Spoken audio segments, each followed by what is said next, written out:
बिहार के स्वास्थ्य मंत्री मंगल पांडे ने जीएसटी पर राहत देने के लिए केंद्र सरकार का धन्यवाद किया और कहा कि बिहार ने मरीजों को सुविधाएं देने में नए आयाम हासिल किए हैं। आप भी सुनिए उन्होंने क्या कुछ कहा।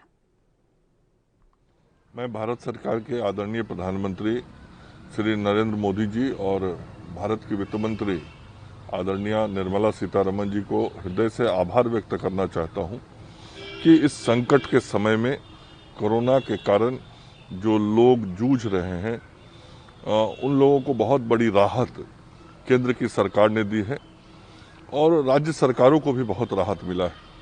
जहां एक तरफ कई दवाइयों के टैक्सेस कम हुए हैं, वहीं दूसरी तरफ कई उपकरणों के भी दर में काफ़ी परिवर्तन लाया गया है।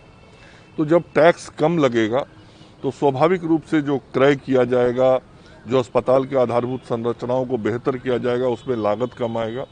और कई ऐसी दवाइयां हैं जो आज के समय में ब्लैक फंगस बीमारी हो या कोरोना हो, इन दोनों में जिसका उपयोग किया जाता है, जिसकी कीमतें अधिक हैं, उन पे टैक्सेस होने के कारण लोगों पर अधिक दबाव या खर्च था।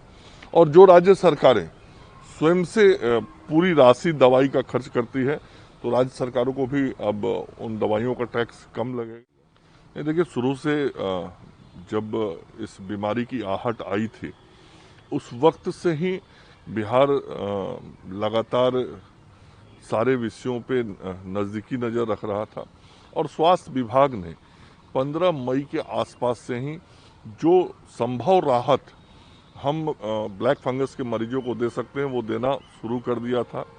खास करके बिहार पहला ऐसा राज्य था जिसने एम्फोटेरिसिन बी दवा, जो इस ब्लैक फंगस के लिए बहुत जरूरी दवा और बहुत महंगी दवा है, उस दवा को अपने मरीजों तक मुफ्त में उपलब्ध कराना शुरू कर दिया था। और आज भी हम अपने सरकारी अस्पतालों के अंदर ब्लैक फंगस के जो मरीज हैं उनको एम्फोटेरिसिन बी दवा मुफ्त में देते हैं और काफ़ी महंगी दवा है और लगातार हम इलाज कर रहे हैं।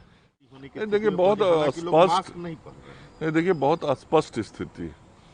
आप यदि कोरोना के मामले में बिहार को देश के स्तर पे देखेंगे तो आज बिहार पूरे देश में 16वें 17वें नंबर पर है मरीजों की कुल संख्या के मामले में। मतलब बिहार की इतनी बड़ी आबादी, इतना जनसंख्या का घनत्व तो ज़्यादा, फिर भी बिहार से अधिक 16 राज्यों में मरीज हैं।